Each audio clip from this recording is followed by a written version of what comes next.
Olá, sou o aluno Wagner Barreto Rodrigues, do curso de Filosofia com o professor Hamilton, curso básico.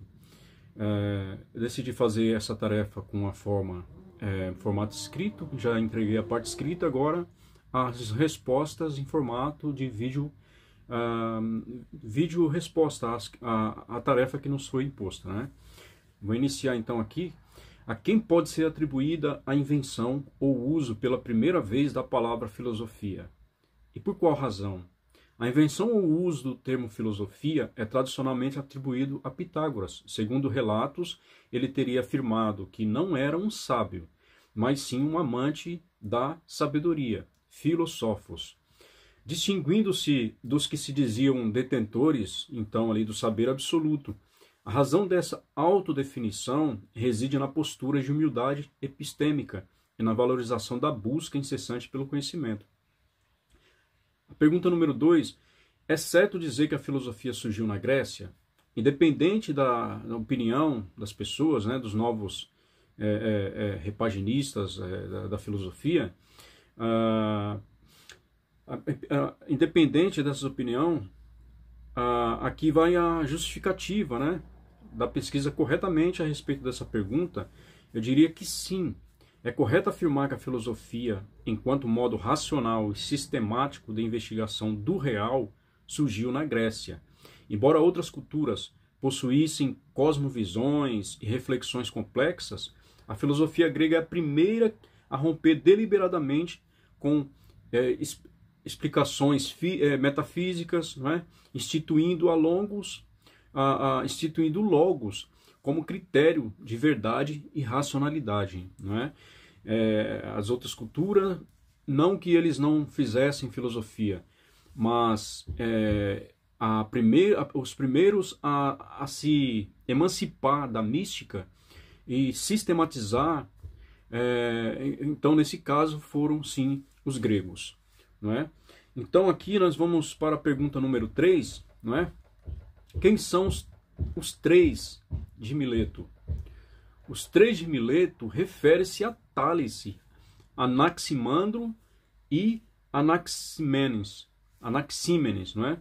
Esses pensadores inauguraram a tradição filosófica ocidental ao propor explicações cosmológicas baseadas em princípios naturais, arqué, rejeitando o apelo às narrativas mitológicas. Sua escola representa o nascimento da filosofia, não é, da natureza. A quem disse, não é, aqui a pergunta aqui, número 4, a quem disse que a sabedoria plena e completa pertencia só aos deuses? E por que fez essa afirmação? Sócrates foi o responsável por tal afirmação. Para ele, a verdadeira sabedoria pertencia exclusivamente aos deuses, enquanto os seres humanos deveriam reconhecer sua ignorância. Essa concepção sustenta o princípio socrático da humildade intelectual, que se expressa na máxima "só sei que nada sei", e fundamenta seu método filosófico dialógico, não é? A pergunta 5 que nós temos aqui: o que na sua essência nega e combate ao mesmo tempo todos os pré-socráticos?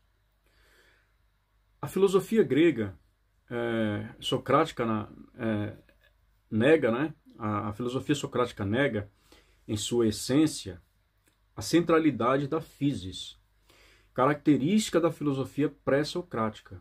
Ao priorizar a investigação sobre o homem, a ética e a pólice, Sócrates rompe com a cosmologia naturalista e introduz a antropologia filosófica com o eixo central da reflexão filosófica. A pergunta número 6. Os pré-socráticos podem ser denominados também de físicos ou filósofos da natureza? Ou os primeiros a apresentar os fundamentos do ateísmo em relação à negação da existência de Deus e dos deuses? Bem, os pré-socráticos são, de fato, denominados físicos ou filósofos da natureza. Contudo, não se pode afirmar que fundaram um ateísmo.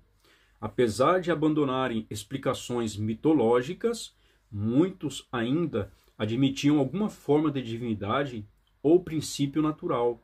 Sua proposta era mais racionalizante do que necessariamente ateísta.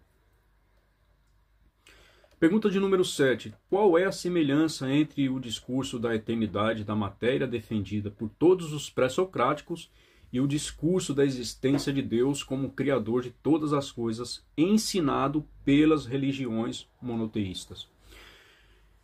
A semelhança reside na busca por um princípio originário, absoluto e necessário. Bem, enquanto os pré-socráticos postulam um elemento material eterno como origem de tudo, as religiões monoteístas atribuem tal origem a um Deus criador e transcendente. Em ambos os casos, há um fundamento último do ser. Pergunta de número 8. O termo pré-socrático tem alguma incoerência? Sim, o termo pré-socrático pode ser considerado problemático, não é? Pois sugere que esses filósofos são meros antecedentes de Sócrates, reduzindo a relevância e a originalidade de suas contribuições. Essa nomenclatura cronológica desconsidera o valor intrínseco de suas reflexões cosmológicas e antológicas. A pergunta de número 9.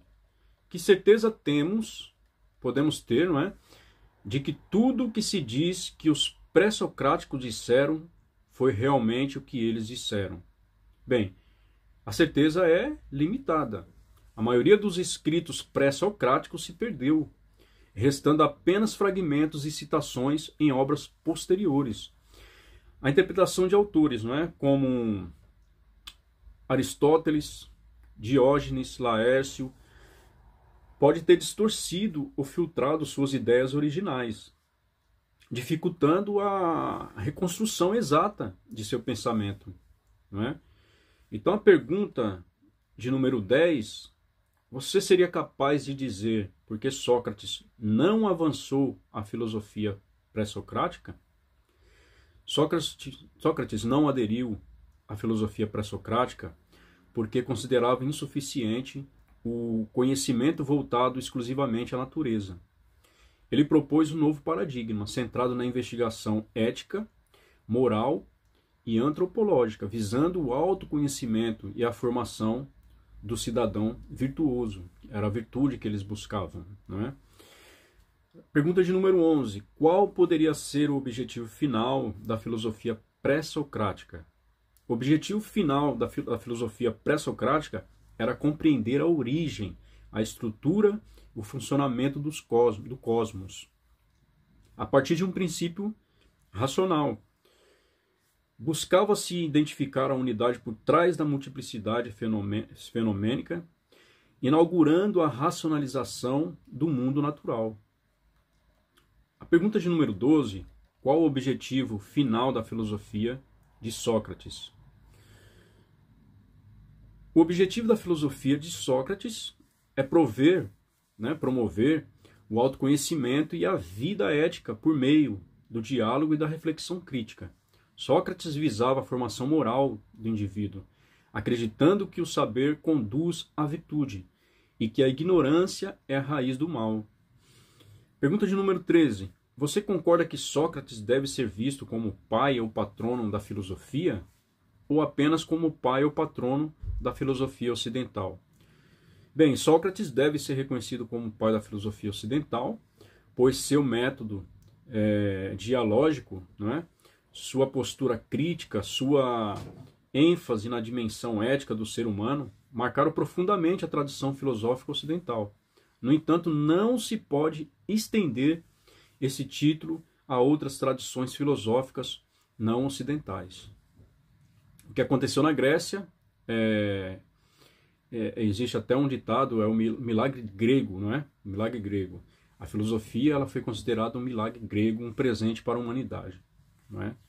E isso aconteceu na Grécia, isso não tem outra explicação. Todas as explicações são pífias e são facilmente, né, combatidas quando se refere ao nascimento da filosofia em outros lugares, né? A filosofia tal como nós conhecemos da filosofia grega, ela é única e ela se deu na Grécia.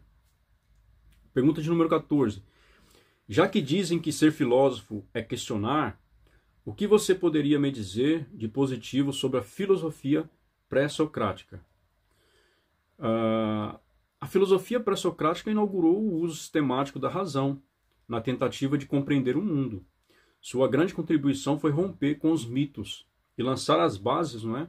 Lançar as bases do pensamento lógico, científico, metafísico. Eles iniciaram a busca por princípios racionais universais. E a pergunta de número 15, não é? A última pergunta.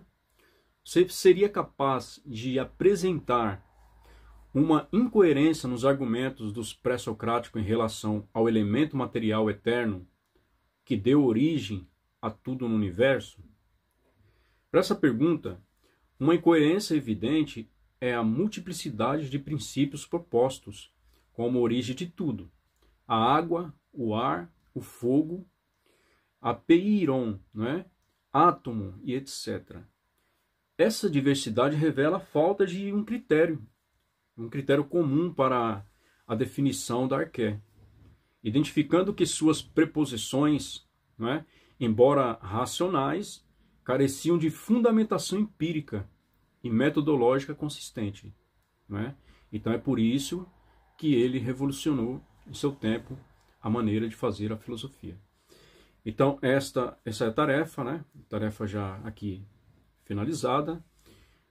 Agradeço a todos, ao professor, e até uma próxima aula.